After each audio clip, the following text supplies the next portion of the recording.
seenaan kun seenaa obboleettii teennaa takkaate akkana jette obboleettiin tun ani waan haga bishaan daakuu jaaladhu hin jiru addunyaa tanarra bishaan daakuu akka ajaa'ibaatitti jaaladha laakiin bishaan daakuu hin beeku yeroo obboleessi kiyya wayita inni daakuu argu baay'ee itti hinaafa sanbooda obboleessi kiyya na barsiise jedhanii obboleessi kiyya na barsiise sanbooda garuu waan ajaa'ibaatu na qunnamee daakii bishaanii akka jibbu na godhee jetti tole maal akkasii qunnamee seenaa kana irratti waliin laalla yoo haaraa taate subscribe gochuu hin dagatinii akkasuma hiriyoota keetiif seenaawwan dhageeffatte keessaa akkasitti tolee jiraate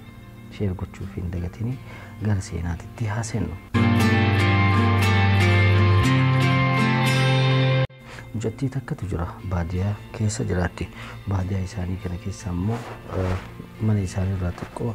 fagaatee laga guddaa wayiitu jira lagni kun bishaan isaa baay'ee qulqulluudha baay'ee namatti tola namoonni hedduun dhaqanii daakan iddoo sanitti maarree isiilleen daakii kana barachuu barbaadde obboleessa wahii qabdi obboleessi isii kun baay'ee isii jaalata manaa dhokattee isa waliin baatee daakii barsiisaa yeroo hundaa jechuu xiqqoo taate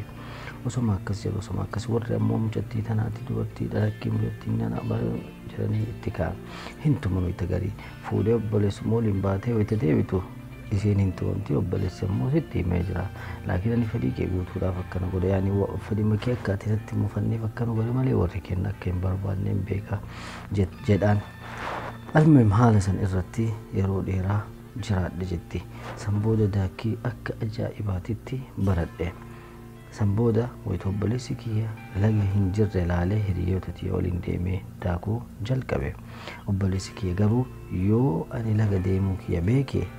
bakka ani hin jirretti maaliif deemte jedhee natuma dura warra natuma amma ammoo obboleessi kiyya natuma kophaa kee hin deemin bakka ani hin jirretti hin deemini jedhee hin beeytaa miti laga san leenni sun bar laga hin taane wayita deemanillee nama jedhee waan baay'inaas yaani laga san irratti wantoota ajaa'ibaa kana hedduutu uumama waan ta'eef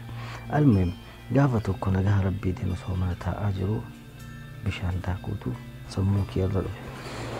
haga yoomii nama waliin deemee daaka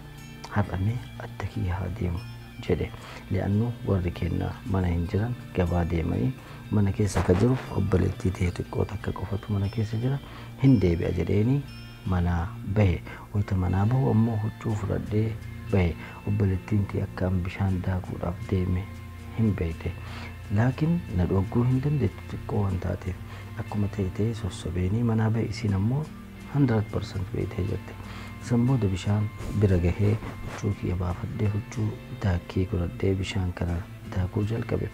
iddoo wahiitu jira iddoo san bira fagaadhee hin beeku san bira iddoo san bira taree bakkitee bishaan guddaan jiru keessa daakuu jalqabe osoma daakaa jiru bishaan keessatti bishaan jalaa olitti fuula namtittii wahii argee baay'ee rifadhee bishaan fudhatee oole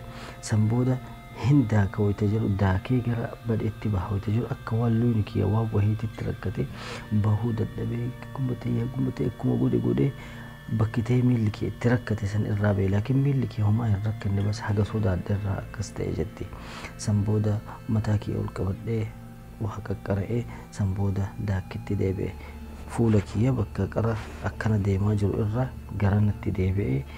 daakuu jalqabe tokko erga daakee booda namtittii dheetuu wahiita bishaan keessa dhaabattu arge sanbooda hin gaggabe waan ta'e hin beeku sanbooda jetti laakiin gocha kana booda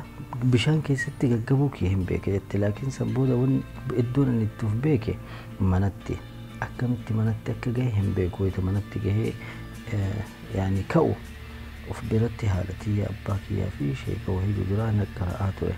sanbooda akkamitti ta'e dhufee ani daakuudhaaf deemee miti namtittii dheertuu wahii arge namtittii adii wahii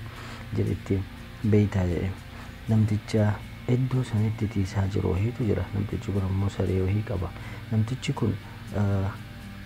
sila maali namtittiin hagana geettu ta mucatti hagana geettu duuta baattee deemtu kan asirratti baattee deemtu maali namni akkana sila mucatti hagana geettu dhukkubuun hin oolu jedhe laakiin inni dhukkubuun hin oolu jedhee sammuu isaa amansiisu malee sareen dhiisuu ni jedhe sareen ittuma duuta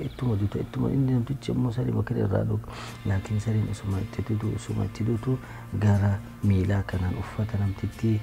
isii baattee deemtu kana itti harkisu miilli isii miila gaalaa fakkaataa ture yeroo kana itti fiigee namtichi iyyaa yeroo kana si darbitee bishaan keessatti deebite namtittiin si baattee deemaa jirtu haala saniin namtichi sun sababa sarii isaa saniin lubbuu kee baraaruu danda'e kanaafuu iddoo bishaanitti lammuu hin deebi'in nan jedhan osoo jirrinuu naan jechuu baatanii anuu lammuu iddoo bishaanitti hin deebi'u innoo gaafa san lubbuun ayna geettee turte san booda jaalala bishaaniif qabu san dhabee jettee dubbatte kanaafuu yeroo laga deeman keessattuu laga keessa jiru kanneen uf eegaa deemuun barbaachisaa yaannoo jinniidhaan laga irra jinniin yeroo baay'ee hin argama waan jedhamutu jira seenaan har'aa kana fakkaata nagaan tura.